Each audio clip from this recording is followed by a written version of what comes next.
I stared at the sparkling chandelier above me, its crystal teardrops catching the afternoon light as I dusted each one with meticulous care. For 3 years I had cleaned this mansion, raised their children, and protected their secrets. But as I stood on that ladder in the Whitmore family's grand foyer, I had no idea I was about to overhear the conversation that would change everything. My name is Sophia Martinez, and I'm 35 years old. I came to this country with nothing but hope and a determination to build a better life for myself. The Whitmores hired me when I was desperate, fresh off the boat with broken English and calloused hands. Margaret Whitmore, with her perfectly coiffed blonde hair and designer clothes, looked down at me during that first interview like I was something she'd found stuck to her shoe. "You'll live in the staff quarters," she had said, barely glancing up from her phone. "You'll care for our children, maintain the household, and keep our family matters private. Discretion is everything in this position." I nodded eagerly, grateful for the opportunity. The salary was modest, but it came with room and board in one of the wealthiest neighborhoods in the city. I thought I had won the lottery. How naive I was. Over the years, I watched the Whitmore children grow from toddlers into teenagers. Emma, now 16, had her mother's sharp tongue but her father's calculating eyes. Jackson, 14, was quieter but equally entitled. I fed them, helped with homework, drove them to countless activities, and listened to their problems when their parents were too busy with charity galas and business trips. The children weren't cruel to me exactly. They simply saw me as part of the furniture, invisible until they needed something. "Sophia, where's my tennis uniform?" "Sophia, can you drive me to Madison's house?" "Sophia, tell my parents I'm sick so I don't have to go to that boring dinner." I became their accomplice in small rebellions, their confidant in teenage dramas, their safe harbor when family tensions ran high. And family tensions in the Whitmore house ran very high indeed. Richard Whitmore owned a chain of luxury hotels across the East Coast. He was a thin, sharp-faced man who spoke in numbers and treated everything like a business transaction, including his family. Margaret came from old money and never let anyone forget it.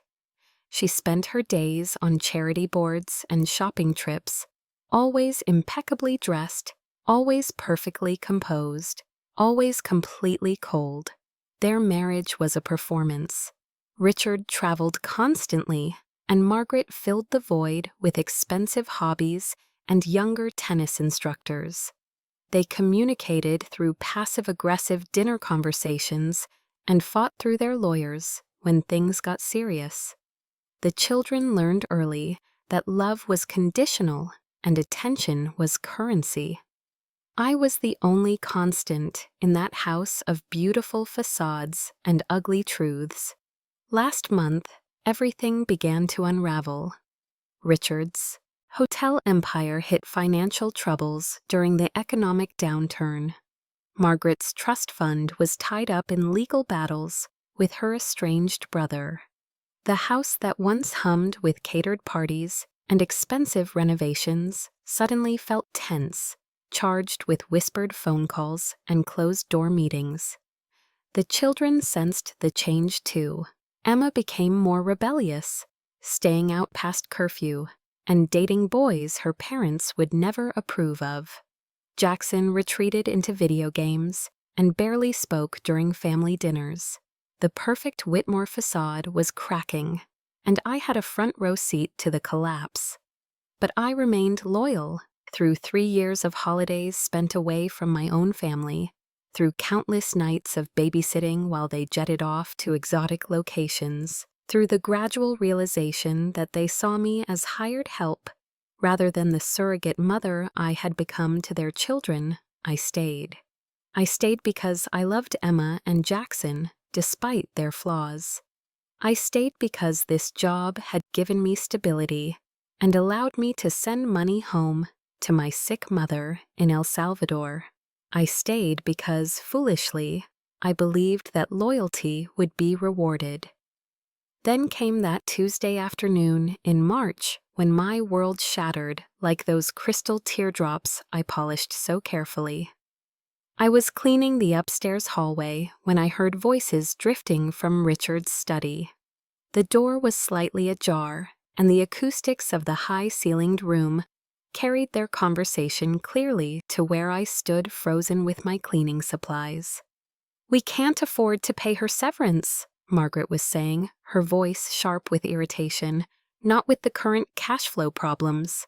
"Then we don't pay it," Richard replied matter-of-factly. Simple as that. My heart began to pound.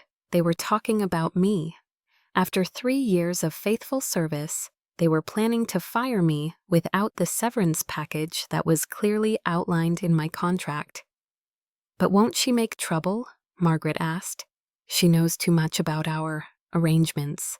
There was a pause. I pressed closer to the wall, straining to hear. "That's exactly why we need to handle this carefully," Richard said. "If we frame it right, she'll be too scared to cause problems. A theft accusation would destroy her credibility and make her deportable." The cleaning spray bottle slipped from my hand, clattering to the marble floor. I held my breath, but their conversation continued. "Brilliant," Margaret practically purred. "What do you have in mind?" "Mother's emerald necklace," Richard said. "The one from the safe. We report it missing, suggest she had access, let the police draw their own conclusions. Her word against ours, and we're respected members of this community." "And she's just the help," Margaret added with a laugh that made my blood run cold. "No one will believe her over us." I stood there in that hallway, my entire world tilting on its axis. These people who I had served faithfully for 3 years, who trusted me with their children's lives, were planning to destroy mine without a second thought. But what chilled me most was how casually they discussed it, as if ruining an innocent person's life was just another business decision. As if I was so insignificant that my future didn't matter as long as it solved their financial problems. I gathered my scattered cleaning supplies with shaking hands and crept downstairs, my mind reeling. I needed to think, to plan, to figure out how to protect myself from the trap they were setting. That night, lying in my small room in the staff quarters, I stared at the ceiling and felt anger burn through me like acid. Not just anger at their betrayal, but fury at my own blindness. How many signs had I missed? How many conversations had I dismissed as rich people problems?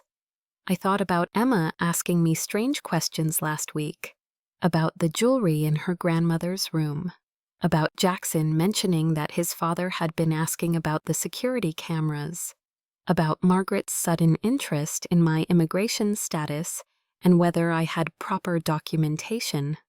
They had been planning this for weeks, maybe months. While I was caring for their children and keeping their secrets, they were orchestrating my downfall. But they had made one crucial mistake. They assumed I was powerless, voiceless, disposable. They assumed I would simply disappear into the shadows when they pointed their manicured fingers at me. They were wrong. I had spent 3 years in their house, 3 years observing their habits, their schedules, their secrets. I knew about Richard's offshore accounts and creative tax strategies. I knew about Margaret's charitable donations that somehow found their way back to her personal accounts. I knew about the insurance claims on artwork that was safely stored in their private collection. I knew where they kept their real financial records, hidden behind the false back of Richard's antique desk. I knew the passwords to their computers because they wrote them down on sticky notes. I knew about the second set of books and the shell companies, and the bribes disguised as consulting fees. Most importantly, I knew they trusted me enough to discuss these things in front of me because, to them, I was invisible, just part of the furniture, as unremarkable as the chandelier I polished every week. That was about to change. The next morning, I began my own investigation.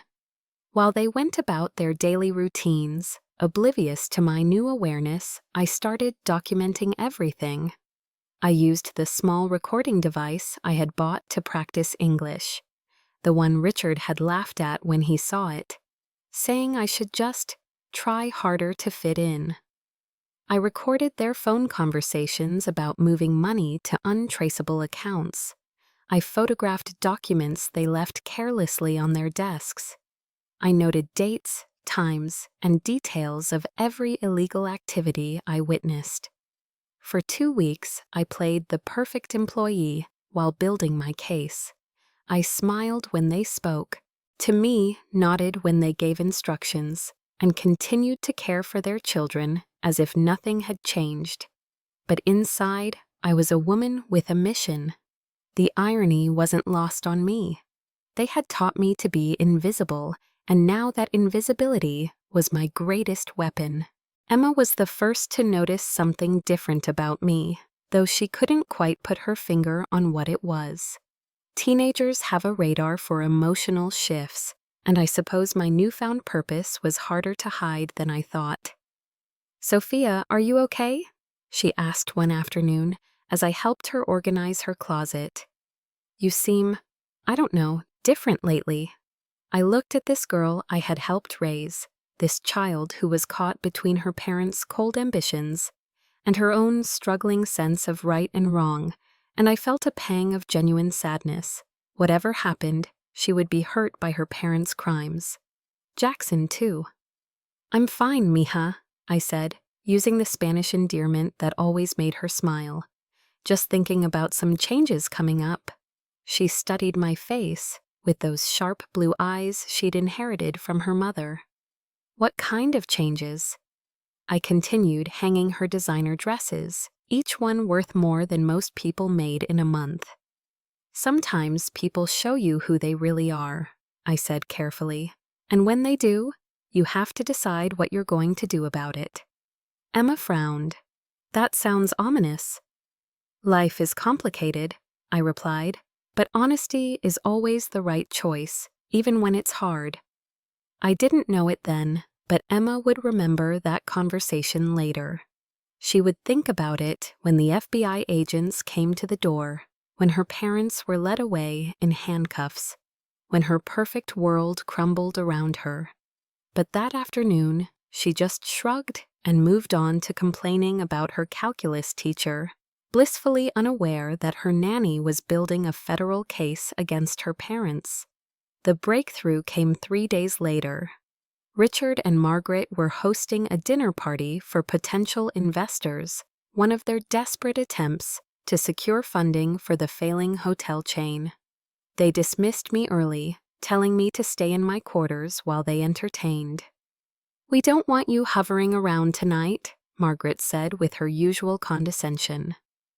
"These are important people, and we need to maintain a certain atmosphere." I nodded obediently and retreated to my room, but an hour later, I crept back into the house through the service entrance. The dinner party was in full swing, with expensive wine flowing and false laughter echoing through the dining room. Hidden in the kitchen pantry, I listened as Richard pitched his investment opportunity to the unsuspecting guests. What they didn't know was that their money would disappear into the same offshore accounts that held millions in tax-evaded income. But more importantly, I recorded Margaret's conversation with another woman about their insurance strategy. They were planning to stage a break-in and claim theft of several valuable pieces, including some items that had already been sold years ago.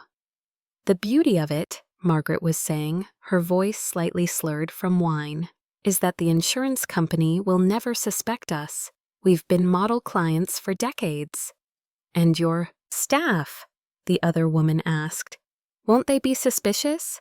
Margaret laughed, that same cold sound I had heard when they planned my downfall. Please, Sophia is practically invisible.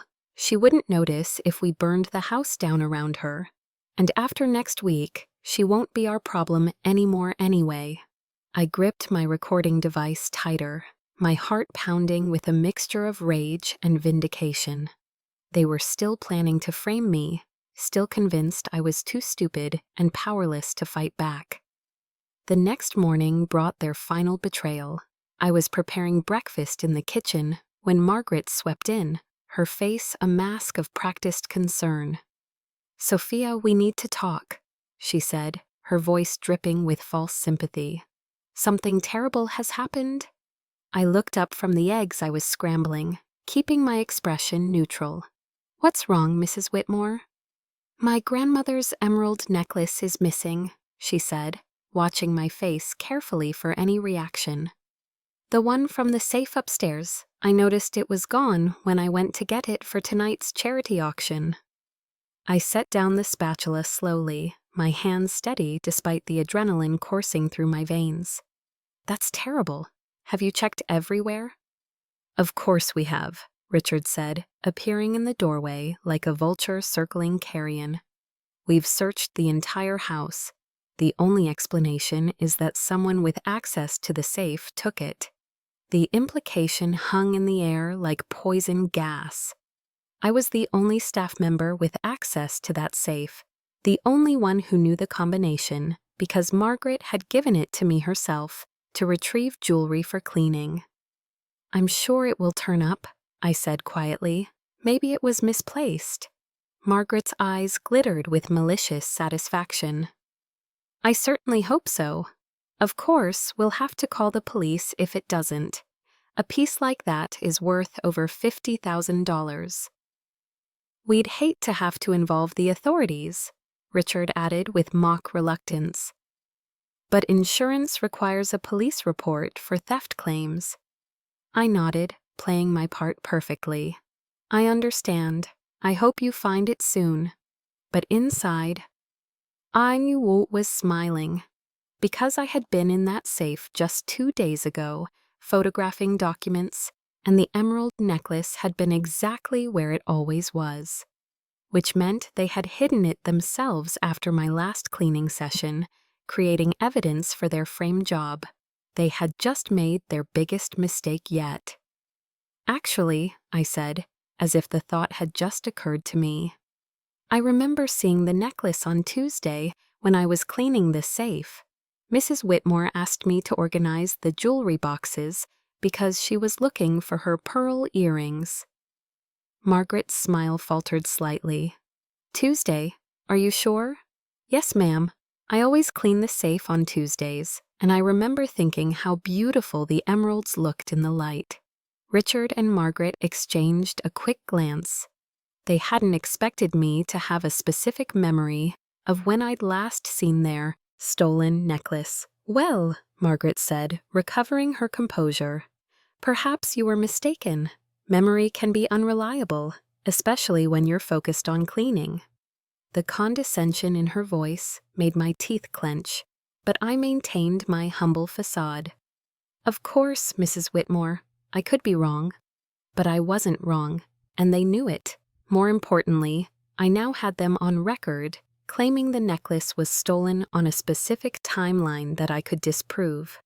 That afternoon, while they were both out of the house, I made my move. Using the security system codes they had given me, I accessed the safe one more time. As I suspected, the emerald necklace was hidden behind some legal documents, carefully placed where a thorough police search would eventually find it, making it look like I had tried to hide my theft. I photographed its exact position, then did something they would never expect. I left it exactly where it was. Instead, I gathered every piece of evidence I had collected over the past 3 weeks. Financial documents, recorded conversations, photographs of their illegal activities, and detailed notes about their tax evasion and insurance fraud schemes. Then I walked to the nearest FBI field office and requested to speak with someone about a white-collar crime in progress. Special Agent Jennifer Reyes was a compact woman with intelligent, dark eyes and a no-nonsense demeanor. She listened to my story without interruption, occasionally taking notes as I presented my evidence. "This is substantial," she said finally, reviewing the photographs of financial documents. "How long have you been gathering this information?" 3 weeks, I replied, "ever since I overheard them planning to frame me for theft." Agent Reyes looked up sharply. "They're planning to frame you?" I explained about the emerald necklace, about their financial problems, about their casual discussion of destroying my life to save themselves a few $1,000s in severance pay. "Do you have recordings of these conversations?" she asked. I pulled out my small device and played the conversation I had recorded just that morning, Margaret and Richard's voices crystal clear, as they discussed their fake theft plan.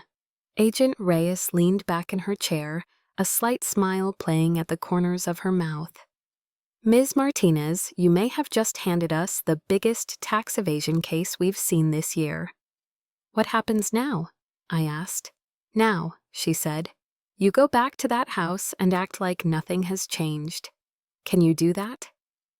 I thought about 3 years of being invisible, 3 years of smiling while they treated me like furniture, 3 years of swallowing my dignity while they lived off the money they should have been paying in taxes. "Yes," I said firmly, "I can do that." "Good, because we're going to need you to wear a wire." The wire was smaller than I had imagined, barely visible once Agent Reyes showed me how to position it under my work shirt. The recording device was hidden in my cleaning cart, disguised as a bottle of furniture polish. "Remember," Agent Reyes said as we prepared for what would be my final day in the Whitmore house, "act natural. Don't try to prompt them into saying anything specific.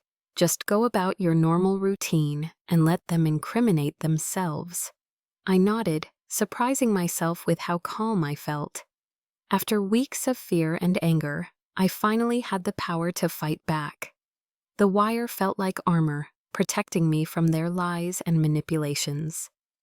"What about the children?" I asked. This was the part that broke my heart. Emma and Jackson would be destroyed when their parents were arrested. Agent Reyes's expression softened slightly. "Child services will be involved, but they have other family members who can take them in. You're not responsible for their parents' choices." She was right, but that didn't make it easier. I had helped raise those children, and now I was about to shatter their world. But their parents had made that choice when they decided to build their empire on fraud and frame an innocent woman to protect themselves. I returned to the house that Thursday morning as if nothing had changed. Margaret was in the breakfast room, scrolling through her phone with a cup of coffee when I came in to start my daily routine. "Oh, Sophia," she said without looking up, "I wanted to let you know that the police will be here this afternoon to take a statement about the missing necklace." "Of course, Mrs. Whitmore," I replied, beginning to clear the breakfast dishes. "I hope I can be helpful." "I'm sure you'll tell them exactly what you know," she said with a meaningful look. The threat was clear: tell them nothing or face the consequences. But what she didn't know was that I planned to tell them everything. Richard appeared in his expensive suit, adjusting his tie with the air of a man who owned the world. "Sophia, after the police visit, we'll need to discuss your future with our family." "My future, Mr. Whitmore?" "Yes," he said, not bothering to hide his satisfaction. "With everything that's been happening, we think it's best if you seek employment elsewhere. We'll provide a reference, of course, assuming you're cooperative with the investigation." Another threat wrapped in fake kindness. They were so confident in their power, so certain I would submit to their will, that they weren't even trying to hide their manipulation anymore. "I understand," I said quietly, letting them think I was intimidated. What they didn't understand was that every word was being recorded, every threat documented, every lie preserved for the federal agents who were already building their case. The morning passed slowly. I cleaned and organized while Margaret made phone calls about damage control, and Richard worked in his study, no doubt moving more money to offshore accounts.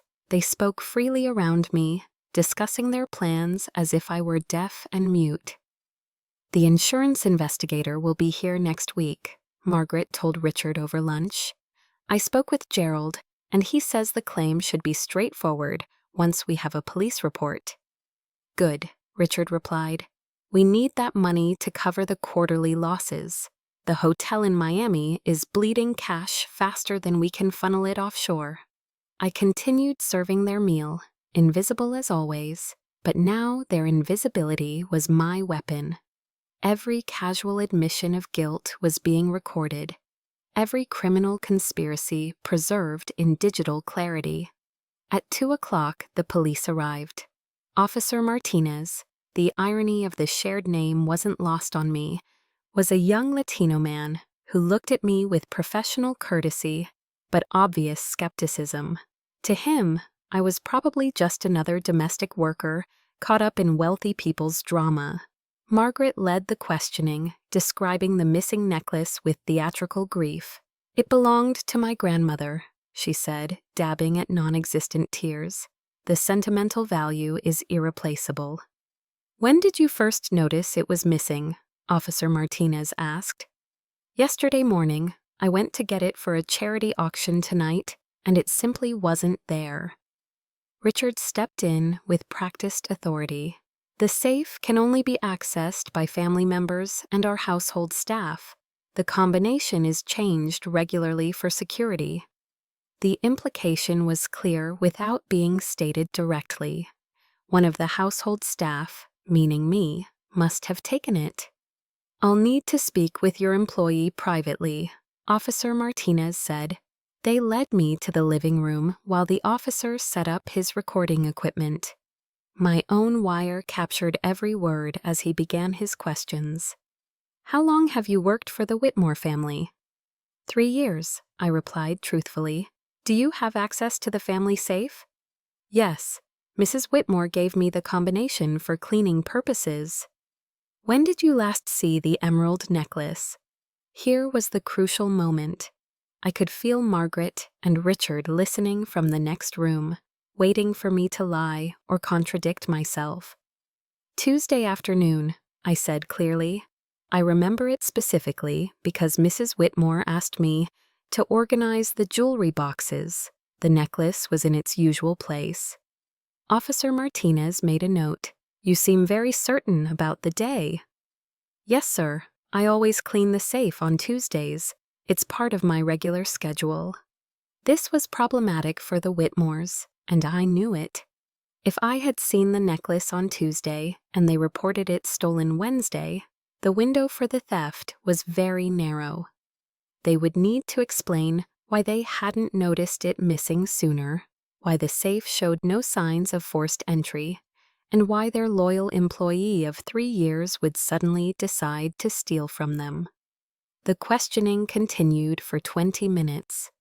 Officer Martinez was thorough but not aggressive, probably because he assumed this was a simple case of domestic theft that would never make it to trial. After he left, Margaret and Richard called me into the study. Their earlier confidence had been replaced by visible irritation. "Your memory seems remarkably specific," Richard said coldly. "I'm sorry, sir. I was just trying to be helpful." Margaret studied me with new attention, as if seeing me clearly for the first time. "You know, Sophia, I'm beginning to think this entire situation has been too stressful for you. Perhaps it would be best if you left our employment immediately." "Today?" I asked, allowing surprise to color my voice. "Yes," Richard said firmly. "We'll pay you through the end of the week, of course, but given the circumstances, we think a clean break would be best for everyone." They were panicking, trying to get me out of the house before I could cause more problems, but they had waited too long. "Actually," I said quietly, "I don't think I'll be leaving just yet." Both of them stared at me. Margaret's mouth fell open slightly. "Excuse me," Richard said dangerously. I reached into my cleaning cart and pulled out my phone, which was connected to a speaker system Agent Reyes had provided. With the press of a button, their voices filled the room. "We can't afford to pay her severance, not with the current cash flow problems." "Then we don't pay it, simple as that." Margaret went white. Richard's face turned red, then purple. "You recorded us?" Margaret whispered. "Yes," I said, no longer bothering with the humble servant act. "Just like I recorded you discussing your insurance fraud, your tax evasion, and your plans to frame me for theft." Richard stepped toward me, his hands clenched into fists. "You little—" "I wouldn't," I interrupted calmly. "The FBI is already building a case against you. Any harm that comes to me now will only make things worse." The word FBI hit them like a physical blow. Richard stumbled backward into his chair. Margaret grabbed the desk for support. "That's impossible," she said weakly. You're just a nanny?" I finished. "Just the help? Just someone so invisible that you thought you could destroy my life without consequences?" I moved toward the door, then paused to look back at them one final time. "By the way," I said, "the emerald necklace is behind the legal documents in the safe, exactly where you hid it. The FBI will find it when they execute their search warrant tomorrow morning."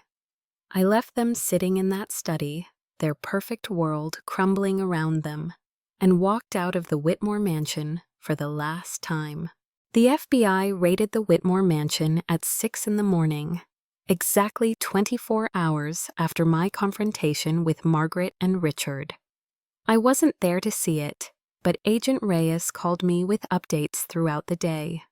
They found everything I had told them they would find.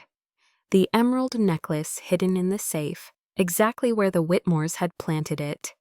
The second set of financial books concealed behind Richard's antique desk.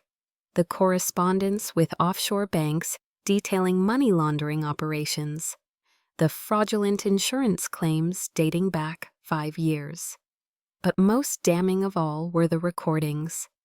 Hours of conversations where Margaret and Richard casually discussed their criminal activities, their plans to frame me, and their complete contempt for the law and the people they considered beneath them. "It's one of the most comprehensive white-collar crime cases I've ever seen," Agent Reyes told me. "Your evidence isn't just admissible, it's devastating." I was staying in a small hotel downtown, funded by the FBI's Witness Protection Program until the trial. It was strange to wake up in a room that belonged to me, where no one could tell me what to clean or whom to serve.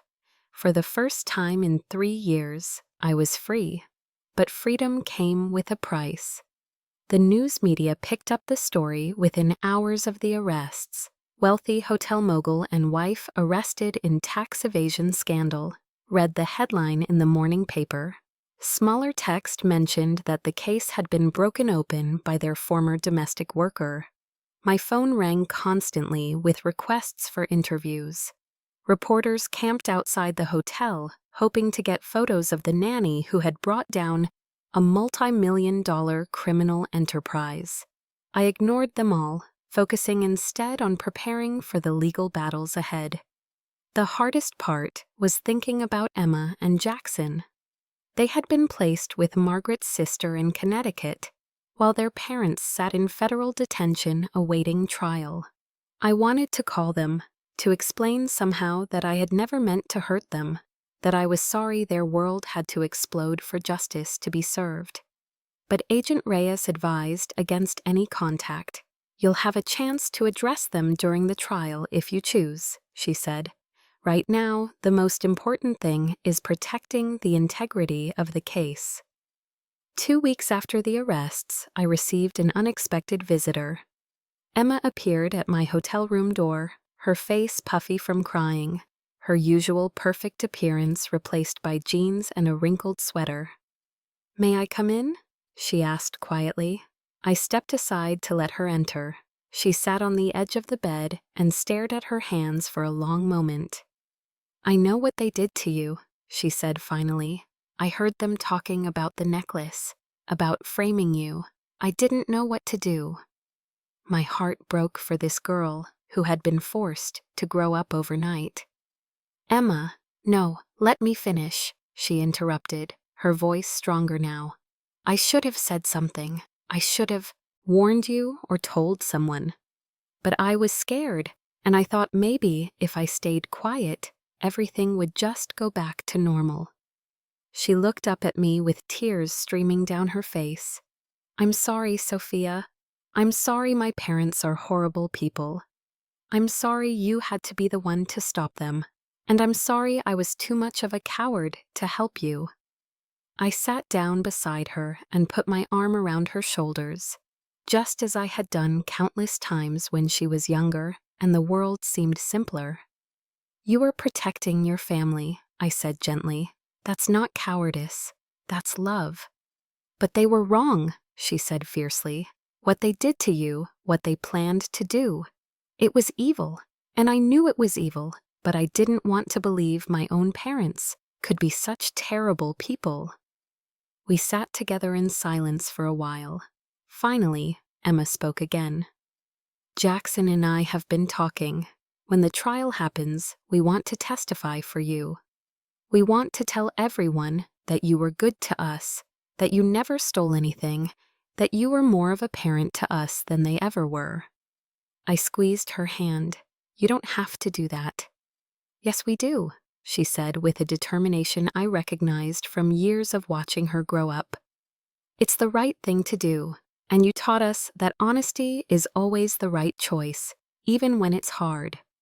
My own words, spoken to her just weeks ago in her closet, had come full circle. Sometimes the lessons we teach children take root in ways we never expect. Emma left after promising to stay in touch, to let me know how she and Jackson were adjusting to their new life. Watching her walk away, I felt a bittersweet mixture of pride and sorrow. The Whitmores had failed as criminals, but they had also failed as parents. Their children would carry the scars of that failure for the rest of their lives. The trial began 6 months later. The federal courthouse was an intimidating building of glass and steel, but I walked through its doors with my head held high.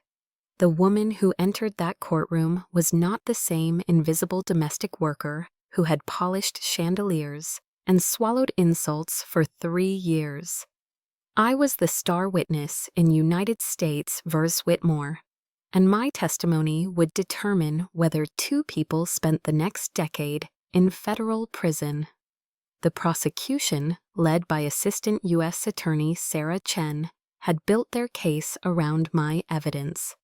Document after document, recording after recording, photograph after photograph painted a picture of systematic fraud stretching back years. "Ladies and gentlemen of the jury," Chen said in her opening statement, "this case is about more than tax evasion or insurance fraud. It's about powerful people who believed they were above the law, who thought they could silence the truth by destroying an innocent woman's life." Margaret and Richard sat at the defendants' table in expensive suits, their legal team arranged around them like a fortress. They looked smaller somehow, diminished by the weight of evidence. Against them, Margaret had lost weight, her perfectly styled hair now showing gray roots. Richard's sharp confidence had been replaced by the hollow eyes of a man watching his empire crumble. When I took the stand, the courtroom was absolutely silent. I had prepared for weeks with the prosecution team, going over every detail of my testimony. But sitting in that witness chair, facing the jury, I drew on something deeper than preparation. I drew on 3 years of swallowed dignity, of being treated as invisible while my accusers lived in luxury built on lies. "Please state your name and occupation for the record," Attorney Chen began. "My name is Sofia Martinez. I am a domestic worker, and for 3 years I worked for the defendants as a nanny and housekeeper. Ms. Martinez, can you describe the nature of your relationship with the Whitmore family?" I looked directly at the jury as I answered. "I cared for their children. I maintained their household. I kept their secrets. And in the end, they planned to destroy my life to save themselves the cost of paying me what they owed." Over the next 4 hours, I methodically dismantled the Whitmores' carefully constructed lies. I played the recordings that captured their voices discussing tax evasion, insurance fraud, and their plot to frame me. I identified financial documents that proved their criminal activities. I described in detail how they had hidden the emerald necklace to support their false theft accusation. The defense tried to paint me as a disgruntled employee seeking revenge, a desperate immigrant willing to lie for citizenship benefits. But they couldn't explain away the recordings, the documents, the physical evidence that corroborated every aspect of my testimony. "Ms. Martinez," the defense attorney said during cross-examination, "isn't it true that you secretly recorded these conversations because you were angry about being fired?" "No," I replied calmly. "I recorded them because they were planning to have me arrested for a crime I didn't commit. I recorded them because I needed to protect myself from powerful people who thought they could destroy my life without consequences." "But you admit you violated their privacy." "I admit I documented criminal activity," I interrupted, "just as any citizen has the right and responsibility to do." The defense attorney tried several more angles, but my testimony stood firm. I had lived with these people for 3 years. I knew their voices, their habits, their secrets. Every detail I provided could be verified through other evidence. When Emma and Jackson testified, there wasn't a dry eye in the courtroom. These 2 teenagers, their lives already shattered by their parents' crimes, stood up to tell the truth about the woman who had raised them. "Sophia never stole anything from us," Emma said clearly. "She was honest and kind and hardworking. She was more of a mother to us than our actual mother ever was." Jackson, quieter but equally determined, described how he had heard his parents discussing their plan to frame me. "They thought it was funny," he said, his voice barely above a whisper. "They laughed about how nobody would believe Sophia over them." Margaret began to cry when her children testified against her, but I felt no sympathy. These were the natural consequences of her choices, the inevitable result of treating people as disposable objects. The jury deliberated for less than 8 hours. When they returned with their verdict, the foreman's voice rang clear through the silent courtroom. "On the charge of conspiracy to commit tax evasion, we find the defendant Margaret Whitmore guilty. On the charge of conspiracy to commit insurance fraud, we find the defendant Richard Whitmore guilty. On the charge of conspiracy to commit perjury, we find both defendants guilty."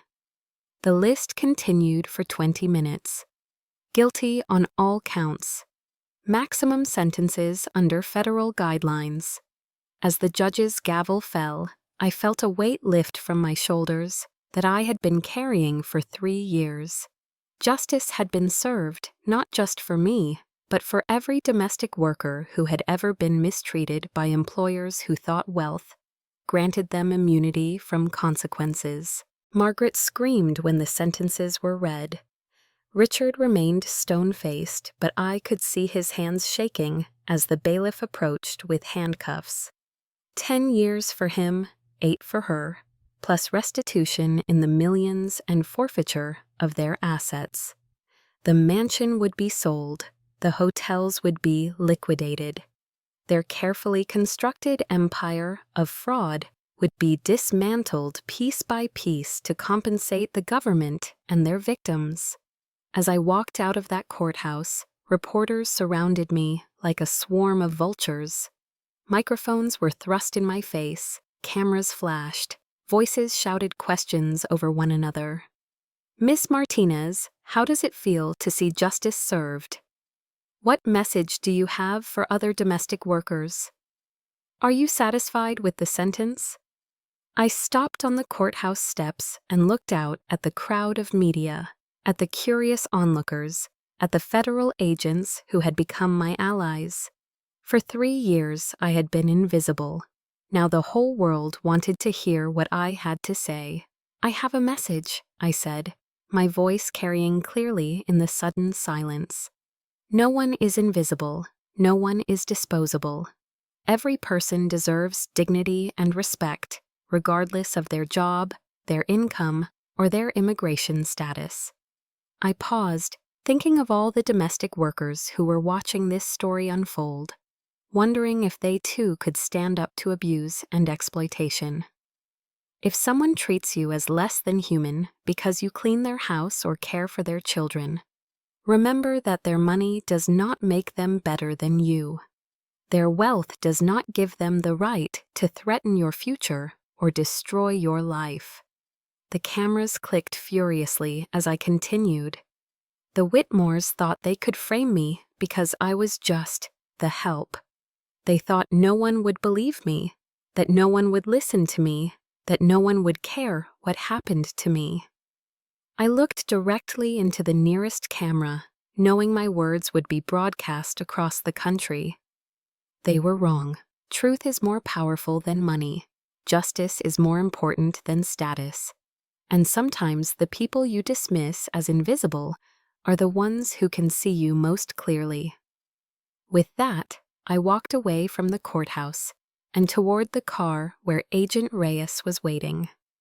The media circus continued behind me, but I was done being the center of attention. I had said what needed to be said. That was beautifully done, Agent Reyes said as we drove away. You've become quite the public speaker. I smiled, still feeling the adrenaline of the moment.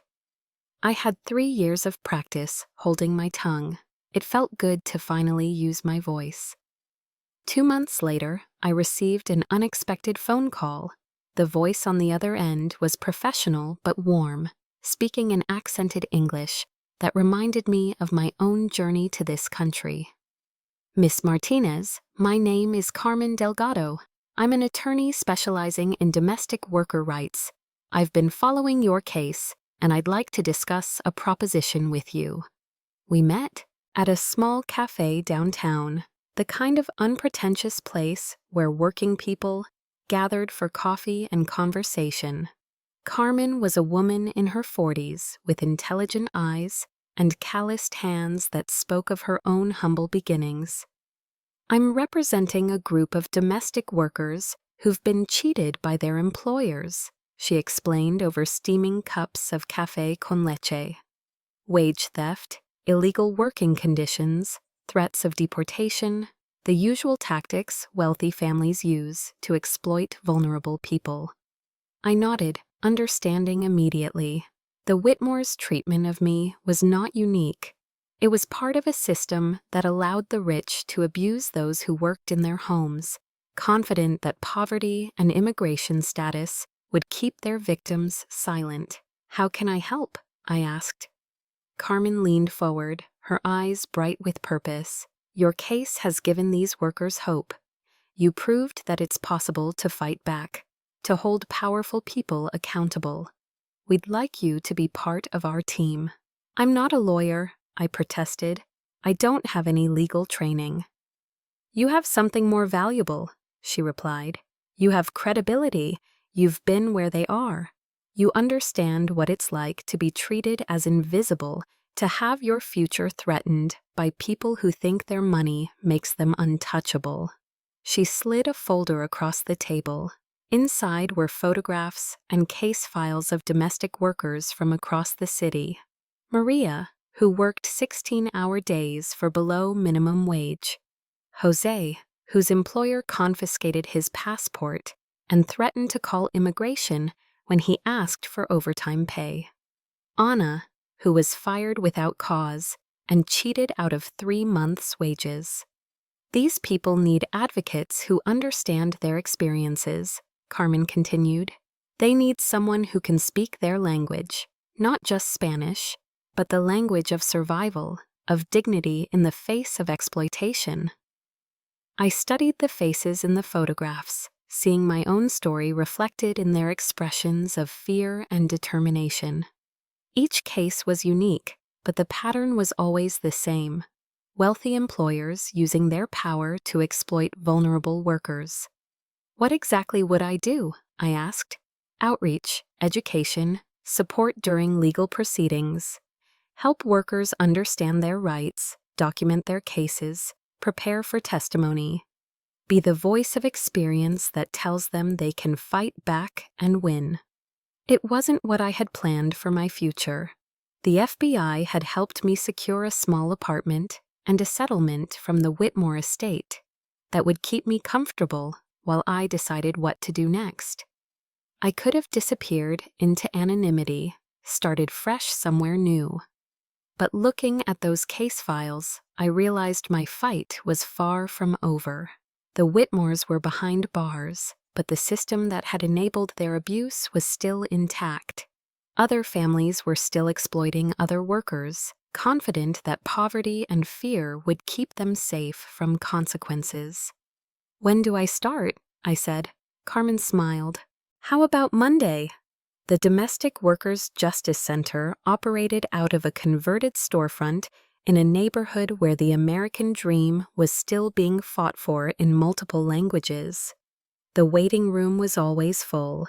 Women clutching documentation of unpaid wages, men sharing stories of 12-hour workdays with no breaks, teenagers who had been brought to this country to work as virtual slaves in suburban mansions.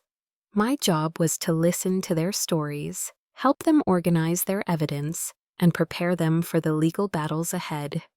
But more importantly, I was there to show them that victory was possible. "Mira," I would tell them in Spanish, "they want you to believe you have no power. They want you to think that because you clean their toilets or change their children's diapers, you don't deserve respect. But you are not invisible. Your work has value, your dignity has value, and the law protects you." Some cases were straightforward.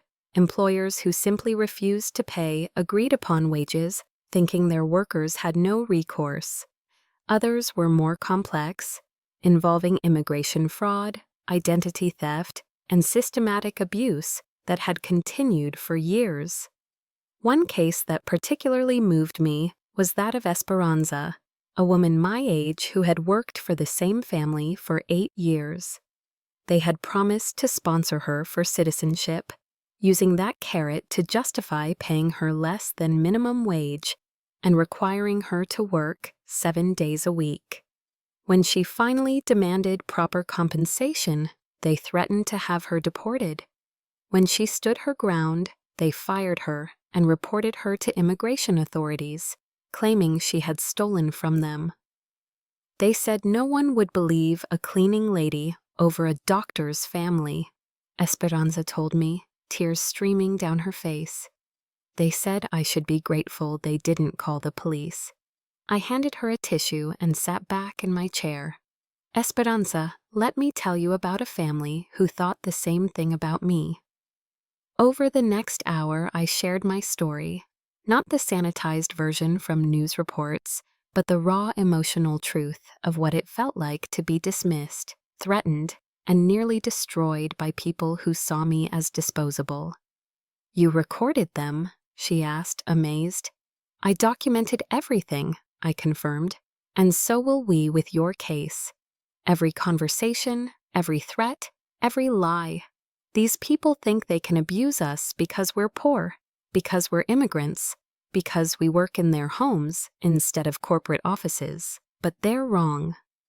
Esperanza's case took 8 months to resolve. The family fought viciously, hiring expensive lawyers to intimidate her into dropping her claims.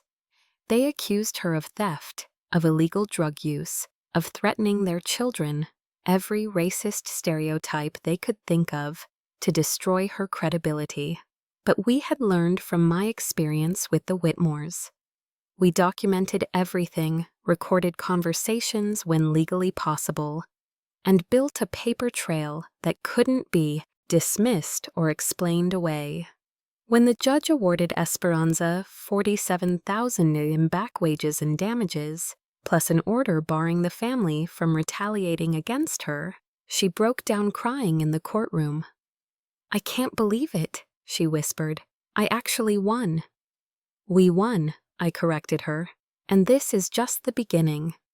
Because it was just the beginning, word spread through the domestic worker community that there was finally somewhere to go for help, someone who understood their struggles and could help them fight back. The cases kept coming. Sandra, whose employers locked up her food and fed her table scraps. Miguel, who was required to sleep in an unheated garage while caring for an elderly family member.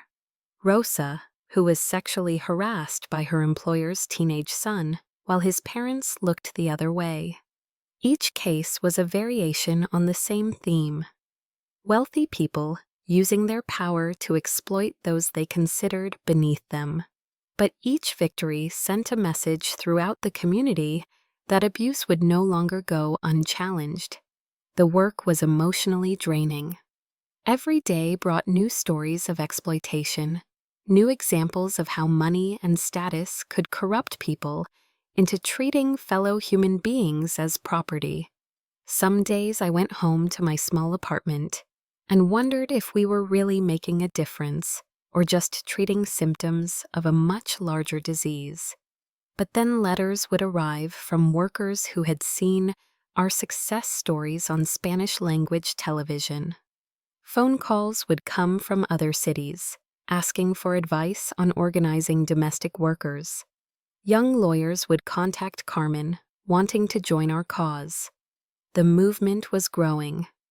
1 year after the Whitmore trial, I received an invitation that surprised me.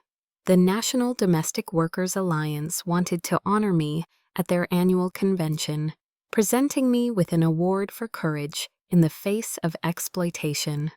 Standing on that stage, looking out at hundreds of domestic workers from across the country, I felt the weight of responsibility that came with visibility.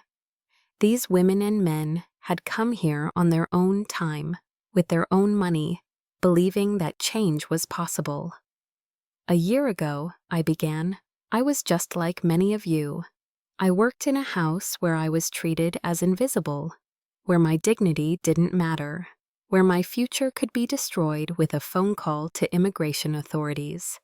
The audience was silent, recognizing their own experiences in my words. The family I worked for thought they could frame me for theft because they believed no one would listen to a domestic worker over people with money and influence. They thought wrong. I paused, looking out at faces that reflected hope, determination, and the kind of courage that comes from having nothing left to lose. But I didn't win that fight alone. I won because there were people willing to listen, willing to investigate, willing to stand up for justice even when it was inconvenient. I won because we live in a country where truth still matters more than money, where justice is still possible, even for people like us. The applause was thunderous, but I raised my hand for silence. I wasn't finished. The fight isn't over. Every day, domestic workers across this country are being cheated, threatened, and abused by employers who think wealth gives them the right to treat us as less than human. But every day, more workers are standing up. Every day, more cases are being won. Every day, the message gets stronger. We are not invisible. After my speech, dozens of workers approached me with their own stories. A nanny from Texas whose employers refused to pay overtime. A housekeeper from California who was fired for taking a sick day. An elderly caregiver from Florida who hadn't been paid in 3 months. Each story was heartbreaking, but each person who shared it was taking the first step toward fighting back. They were choosing visibility over invisibility, dignity over exploitation. As the convention continued, I attended workshops on labor law, documentation techniques, and organizing strategies. I met lawyers who specialized in domestic worker rights, activists who had been fighting this battle for decades, and workers who were just beginning to understand their own power. But the most moving moment came during a panel discussion about the psychological impact of exploitation. A young woman named Lucia stood up during the question period and spoke directly to me. "Ms. Martinez, when I saw you on television after the trial, I realized I wasn't alone. For 5 years, I worked for a family that told me I was lucky they didn't call immigration, that I should be grateful for any work at all. They made me believe I deserved to be treated badly." Her voice was shaking, but she continued, "Watching you fight back gave me the courage to document my own situation. Last month, we won a settlement that will let me bring my children to this country legally. I wanted to thank you for showing me that it was possible." I wiped away tears as the audience applauded. This was why the fight mattered. Not just for the money recovered or the employers punished, but for the lives transformed, the dignity restored, the hope renewed. 3 months later, I was back in court, this time as an expert witness in a case involving multiple families who had systematically exploited domestic workers. The scheme was sophisticated, recruiting women from Central America with promises of good jobs and legal immigration assistance, then trapping them in situations where they worked for below minimum wage with no legal protections. The families involved were respected members of their communities: doctors, lawyers, business owners who sat on charity boards and donated to political campaigns. From the outside, they appeared to be upstanding citizens. Behind closed doors, they were operating what amounted to a human trafficking ring. "Miss Martinez," the prosecutor asked during my testimony, "in your experience, how common is this type of systematic exploitation?" I looked out at the defendants, seeing echoes of the Whitmores in their expensive clothes and confident expressions. They thought their money and status would protect them, just as Richard and Margaret had believed. "In my experience," I replied clearly, "this kind of exploitation is enabled by the belief that domestic workers are somehow less deserving of basic human rights. These defendants didn't see their workers as people. They saw them as property, as tools to be used and discarded when convenient." The defense tried the same tactics that had been used against me, portraying the victims as vengeful immigrants seeking undeserved compensation. But the evidence was overwhelming, the pattern of abuse undeniable. When the verdicts came back, guilty on multiple counts of labor trafficking, conspiracy, and fraud, I felt the same satisfaction I had experienced when the Whitmores were convicted. Justice was being served, not just for the immediate victims, but for every domestic worker who had ever been told they didn't matter. After the trial, I was approached by a documentary filmmaker who wanted to tell my story. At first, I was reluctant. The media attention following the Whitmore case had been intense and sometimes overwhelming. I valued the privacy I had slowly regained, but Carmen convinced me that the documentary could be a powerful tool for education and change. "Your story gives people hope," she argued. "It shows that the system can work, that justice is possible even for people without power or money." The filming process was emotionally difficult, revisiting those 3 years with the Whitmores, remembering the fear and humiliation I had endured, forced me to confront trauma I had tried to move past. But it also reminded me of my own strength, my own journey from victim to advocate. The documentary premiered at film festivals across the country, then aired on national television. The response was immediate and overwhelming. Calls flooded into domestic worker advocacy organizations. New cases were reported. Legislation was introduced in several states to strengthen protections for household employees. But perhaps more importantly, the film sparked conversations in living rooms and workplaces about the treatment of domestic workers. Families began examining their own relationships with housekeepers, nannies, and caregivers. Some made changes voluntarily, improving wages and working conditions without legal pressure. 6 months after the documentary aired, I found myself standing in the lobby of a gleaming office building in downtown Washington, D.C. I was there to testify before a congressional subcommittee about the need for federal legislation protecting domestic workers.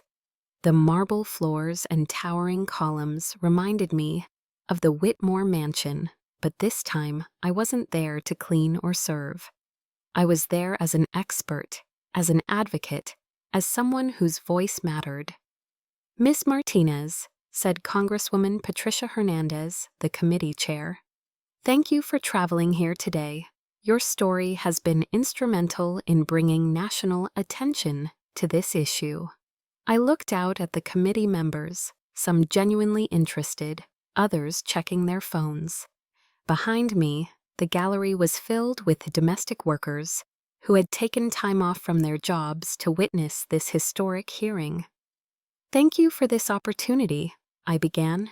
3 years ago, I was just another invisible domestic worker, someone the wealthy family I served thought they could destroy without consequences. Today, I'm here representing millions of workers who deserve the same basic labor protections that other Americans take for granted. I spoke about the systematic exploitation I had witnessed, the cases I had helped prosecute, the workers I had seen transform from victims into advocates for their own dignity. I talked about wage theft, illegal working conditions, and the threats used to keep workers silent. But I also spoke about hope, about the cases we had won, the employers we had held accountable, the gradual shift in consciousness that was happening across the country. The Domestic Workers' Bill of Rights isn't just about fair wages or reasonable hours, I concluded. It's about recognizing that the people who care for our children, clean our homes, and tend to our elderly family members are human beings who deserve respect and protection under the law. The questions from committee members were predictable. Some expressed concern about the burden on employers, about enforcement costs, about the impact on families who employed domestic workers. Representative James Wilson, a man whose expensive suit and condescending tone reminded me painfully of Richard Whitmore, leaned forward with a skeptical expression. "Ms. Martinez, while your personal story is certainly compelling, don't you think federal legislation might be an overreach? Shouldn't these matters be left to individual states, or better yet, resolved through private agreements between employers and employees?" I had heard this argument countless times from people who benefited from the current system's lack of oversight. "Congressman Wilson," I replied calmly, "the family I worked for believed they could frame me for theft because they knew I had no legal protections, no recourse, no power. They counted on a system that treated domestic workers as second-class citizens." I paused, looking directly into his eyes. "Private agreements only work when both parties have equal power. When one party can threaten deportation or destroy someone's reputation with a single phone call, there is no equality. There is only exploitation disguised as employment." The hearing continued for 3 hours. Worker after worker told their stories. Tales of abuse that would have shocked me once, but had become depressingly familiar through my advocacy work. Maria testified about working 90-hour weeks for below minimum wage. James spoke about being locked in his employer's house and threatened when he tried to take a day off. Carmen described caring for an elderly woman for 2 years without ever receiving a paycheck. By the end of the day, even the most skeptical committee members seemed affected by the testimony. The human cost of unregulated domestic work was impossible to ignore when presented in such stark personal terms. As I left the Capitol building that evening, I thought about how far I had come from that terrified woman overhearing her employers plan her destruction. The fight for federal legislation would be long and difficult, but the conversation had begun. 2 years later, I stood in another courtroom, but this time I was there as a plaintiff rather than a witness. The Whitmore Estates Insurance Company had tried to avoid paying me compensation, claiming their client's criminal conviction didn't obligate them to cover damages from intentional acts. Carmen had taken the case pro bono, arguing that my suffering was exactly the kind of harm the insurance policy was meant to cover. The company had deep pockets and expensive lawyers, but we had something more powerful, a clear moral argument, and a compelling story of justice denied. "Ladies and gentlemen of the jury," Carmen said in her closing argument, "the defendant insurance company wants you to believe that Sophia Martinez should bear the cost of her employer's crimes. They want you to decide that a woman who was framed for theft, threatened with deportation, and nearly destroyed by people she trusted should receive nothing for her suffering." She gestured toward me, where I sat at the plaintiff's table. "Sophia has already proven she can defeat wealthy people who think money makes them untouchable. Today, I'm asking you to ensure that those who profit from protecting such people are held accountable as well." The jury awarded me $2.3 million in damages, money that would secure my future and, more importantly, fund the expansion of domestic worker advocacy program across the country. Standing outside the courthouse after the verdict, I was asked by reporters what I planned to do with the settlement. "I'm going to use it to make sure no other domestic worker has to fight this battle alone," I said. "The Sophia Martinez Foundation will provide legal support, documentation training, and advocacy resources to household employees across the United States." Within a year, we had offices in 12 cities and had helped recover over $8 million in stolen wages for domestic workers. We trained workers to document abuse, connected them with pro bono attorneys, and lobbied for stronger state and federal protections. The foundation also did something that had never been done before. We created a national database of employers who had been found guilty of labor violations. No longer could abusive families simply move to new cities and exploit new workers without consequence. The database was controversial, with lawyers arguing it violated privacy rights and created unfair barriers to employment. But for domestic workers, it was a lifeline, a way to avoid known predators and share information about dangerous employers. One morning, 5 years after the Whitmore trial, I received a phone call that brought everything full circle. "Ms. Martinez, this is Emma Whitmore." I hadn't spoken to her in 3 years, though I had followed her progress through news articles and mutual acquaintances. She had graduated from college with honors, earned a law degree, and was now working as a prosecutor specializing in white-collar crime. "Emma," I said warmly, "how are you?" "I'm good, really good, and I have something to tell you." She paused, and I could hear the emotion in her voice. "I just won my first major case, a family that was systematically exploiting undocumented workers, using threats and intimidation to steal wages.